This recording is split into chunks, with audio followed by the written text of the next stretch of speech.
Welcome back, TCGers. This week we have a packed week full of spoilers for Shadows of the Galaxy. We had an FFFG live stream with showing off the starter decks.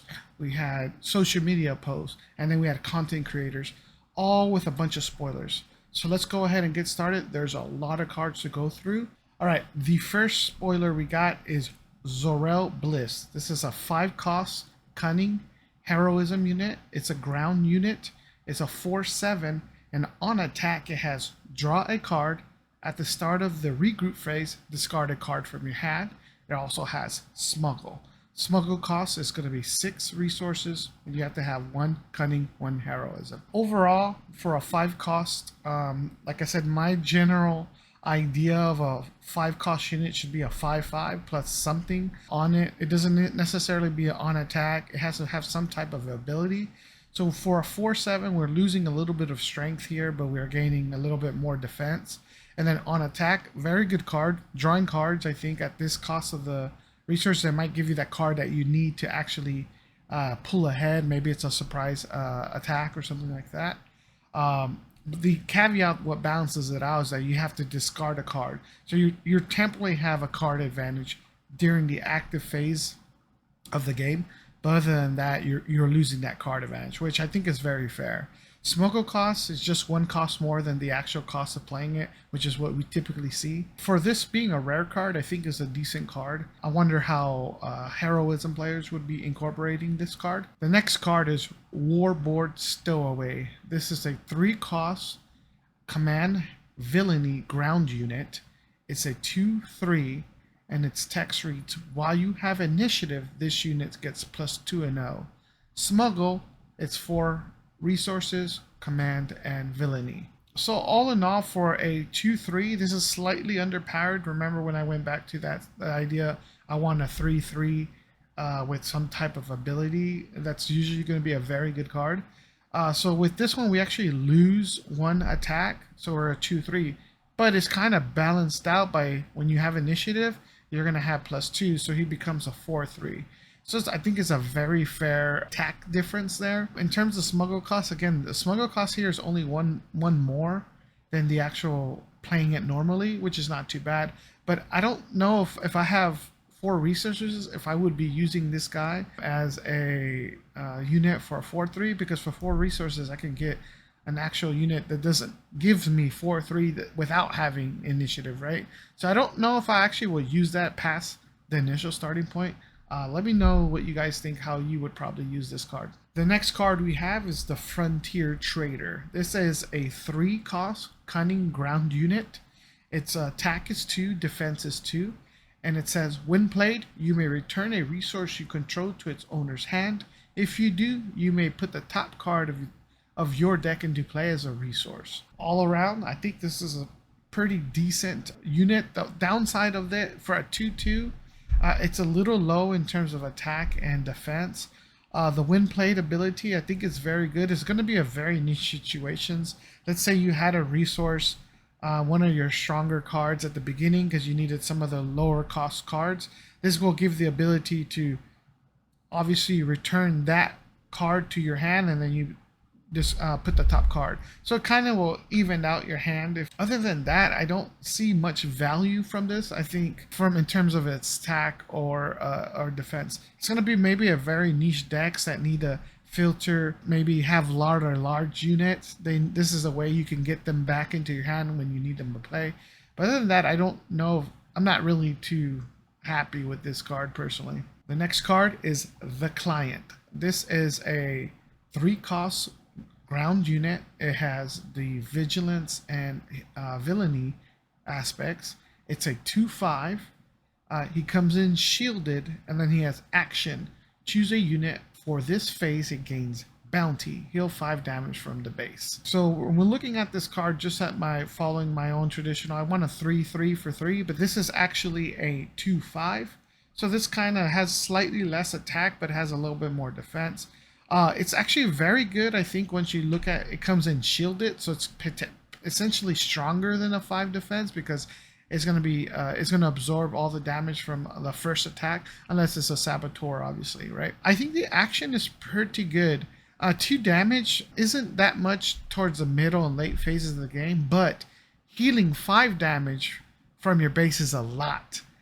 So I think this card is going to probably be a necessity for any villain control decks, because this is going to help you keep that life total high so that you can continue basically wearing down your opponent. I think the Iden decks would have this, the Vader Blue deck would have this. I like it. I have no complaints with this card. Other than the attack being slightly low, it's pretty good. The next one we have here is Smuggler's Aid. This is a 1 cost event for heroism. It says heal 3 damage from your base and then smuggle 3 resources, one of them being heroism. This is a very simple card. Heal 3 from your base for 1 resource. In terms of smuggle, I don't know if you will ever use this smuggle. It's going to cost you 3 resources to heal 3. That's basically a 1 resource cost for 1 healing. I don't think it's worth it. At a 1 cost, just playing it from your hand, I think is the best way to play this card. If you disagree with me, let me know in the comments. How would you use Smuggler's Aid? Our next card is Dr. Pershing. This is a 2 cost ground unit. It has vigilance and heroism aspects. It comes in with 0 attack, 5 defense, and it says action. Deal 1 damage to a friendly unit, draw a card. Again, we're looking at a 2-2. When I look at a 2 cost card, I want to look at 2 attack, 2 defense, and some ability. Obviously, he has 0 attack, so they're making up without having a lot more life. Now, in terms of the action ability, we're looking at deal 1 damage to a friendly unit to draw a card. I think this is actually pretty good overall. Card draw is always good. I haven't seen card draw being that important in Star Wars Unlimited right now. Typically, you usually have enough cards in your hand to do what you need to do each phase. But again, this is a good way to maybe help you get through your hand faster to get some of the cards you really need. I think it's going to be a very niche deck. I'm trying to figure out decks I play, would I really use this? I'm gonna have to say no, but maybe a control type deck could probably use it to help draw more cards, because again, they don't really have many units, but they want to have all the cards that they can get to help control the opposite player. The next card is Scanning Officer. This is a 2 cost ground unit. It's a command aspects only, so both hero and villain can use the card. It's a 2/3. And it says, when played, reveal 3 enemy resources. Defeat each resource with the smuggle keyword revealed this way. For each resource defeated this way, its controller puts the top card of their deck into play as a resource. So, again, for a 2 costs, we're looking at a 2/3, which is not too bad. You get a little bit more defense. This can actually help it stay alive, maybe one round longer, but not much longer. But the when played, you can actually defeat 3 resources that have smuggle. The only thing I have issue I have with this card is we don't know how many decks or how the meta will be in terms of smuggle. Would everyone want to have smuggle cards in their deck so that they can use them when they need to? I don't know. There might be a deck for that. If there is, you might need to have this Scanning Officer if you're playing command as a sideboard option. If smuggle's not going to be prevalent in the meta, then obviously I don't think you're going to even use this card much. Alright, the next card we have is Reckless Gunslinger. This is a 1 cost ground unit aggression. So we can play this both in hero and villains. It's a 2 attack, 1 defense, and it says when played, deal 1 damage to each base. Smuggle is 3 resources and 1 needs to be an aggression. So for a 1, I like it. It's a 1 cost. You get a 2/1, and when you play it, you do each damage to a base. It's kind of like a Sabine-like ability when you play this card. In terms of the smuggle cost, I don't know if I ever play the smuggle cost. I'll probably just play the the play set of the 3 cards whenever I have that 1 drop, because sometimes there are turns where you might have 1 floating resources, and this is probably going to be the good card to play at that time. Protector of the Throne. This is a 3 cost ground unit heroism. It is a 2/4. It says while this unit is upgraded, it gains Sentinel. For a 3 cost, we have a solid 2/4. Again, we're looking at a 3/3. That's what I like to look for. But if you're losing 1 in attack, we gain that in defense. Now, this is strictly from one of the starter decks, the Mandalorian starter deck, right? That deck looks at focusing on upgrades on units. So you can put a simple upgrade on this guy, he becomes Sentinel. So imagine if you use Protector that gives it +2 defense.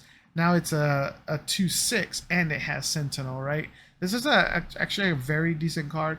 If we're going to be moving towards an upgrade-centric meta, I think this is going to be a auto add-in in almost every single heroism deck because Sentinel is such a powerful ability in this game. Let me know what you guys think of the Protector of the Throne. Do you think it's actually going to be used or not? If you disagree, let me know in the comments. This was our first leader revealed. This is Lando Calrissian.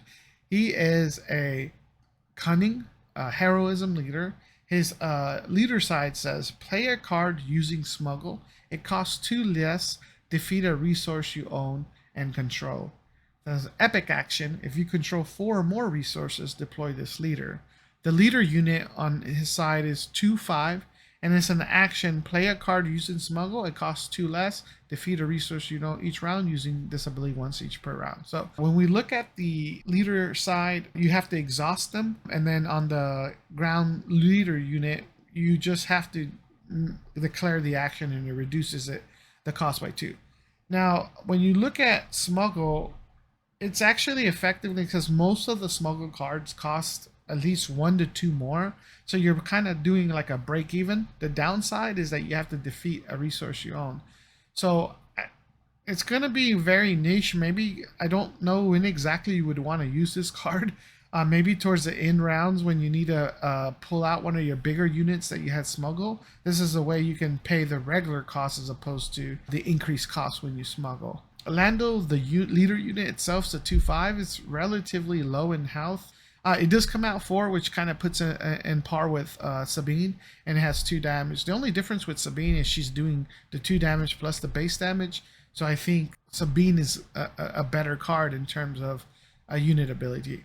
And again, if we're not using Smuggle much, I don't see Lando being played much. Now, if Smuggle is going to be a big mechanic in set 2, and most of the top meta decks are going to have that, then I do see Lando being used for sure. Next up, we have Queel. This is a 2-cost ground unit. It is a vigilance and heroism. It's a 2/3. It has restore 1, and it says on attack, discard a card from your deck. If it shares an aspect with your base, return it to your hand. So again, we're looking at I want to look for a 2/2. This obviously has a little bit more health, which is going to be good. Restore 1 is very good in the game, or just restore in general. This definitely helps against those aggro type decks. Now this is very interesting. The on attack, you discard a card from your deck, which is you're just gonna. It doesn't say, but it's going to be the top card from your deck. And then if it shares an aspect with your base, so if you're playing, let's say you're double blue, for example, you have a blue base, and the card you discard is a blue, you get to return it. So it's actually an easy way to get an additional card draw. I think that's actually pretty good. Card draw is good in general. It's not the best. Most TCGs, some games, if you just outdraw your opponent, you're going to win. With Star Wars Unlimited, because of the resources, that necessarily doesn't mean that you can win. But I do like this card for a heroism. I would be interested in seeing what type of decks this might run. Maybe the Luke deck might run this. There's that Han Blue deck. Maybe that's a good way to help get some of the cards you need to help set up your board state. If you are a hero player, let me know where would you use Queel in your decks. The next card is Village Protectors. This is a 3-cost ground unit. It's vigilance and heroism. It's a 2/2. It comes in shielded and is a sentinel. For a 3-cost, I normally when I first saw this card, I was like a 2/2 sentinel. It's not worth it for 3. But then I read that it's shielded. So that's big. The shield is huge because now it's really more than a 2 defense sentinel unit. It could be as much defense as you want because the shield's going to absorb it all. This is actually in one of the starter decks. I actually had a stream where I played with my friends. We crowd out the proxy cards and we played online. I'll link that game in the description so that you can see it. This card was very difficult to get around by because of that shield. The units that you have are like 2, 3, or 4 cost drops, and with a 2 damage, it won't kill your 3 or 4 cost units, but it will kill some of your 2 drops. So you're eating you basically would trade a shield and you lose a unit. I don't think that's a good trade. This is where you want to figure out how you can get rid of that shield by having Saboteur or having some type of ability that gives it, you can do damage on a separate unit to help drop the shield.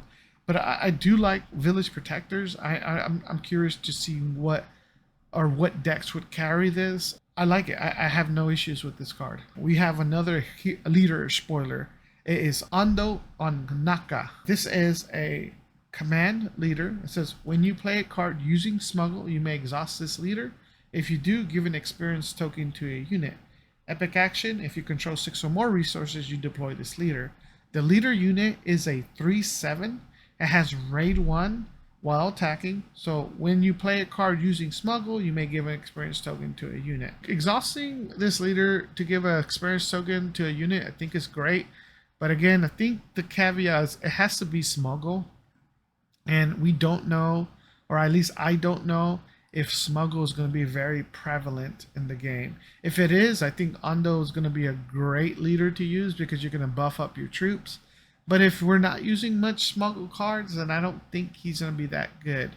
He could be a very good leader future sets down the road once we have a larger Smuggle card pool. And another problem that I see for a 6 resources, he's only a 3/7. He basically, he gets 1 when he attacks. Let's compare him to Boba. Boba is, you can deploy him at 5 resources and he's a 4/7. And I would argue that his Boba's ability of readying 2 resources is better. So I think Hondo's a little too expensive for his epic action, and then I don't see Smuggle being used that much. So I don't think he's going to be a good hero at the moment. Our next card is Grief Karga. This is a 2-cost ground unit. This is Heroism. He is a 2/2. It says when played, search the top 5 cards of your deck, reveal it, and draw it. For 2/2, pretty simple, 2/2 plus some effect, very common, search 5 cards and draw an upgrade, reveal it. So this is really more around that Mando themed deck. If we're going to start moving to an upgrade meta, you probably want to have Grief Karga start pulling out your upgrades so you can start buffing up your characters. It's a very simple card. I have no real problems with it. Like I said, if we go through an upgrade meta, we might probably use this card. If it's not, I don't think we're going to end up seeing much of this card. The next card is Arm to the Teeth. This is a 2-cost upgrade for aggression. It says attach unit gains. On attack, give another friendly unit +2 for this phase. Smuggle 4 resources, 1 being aggression. So again, Smuggle costing 2 more than the actual card. This actual upgrade gives your attached unit +2 attack, 0 defense. So 2 resources for 2 attack.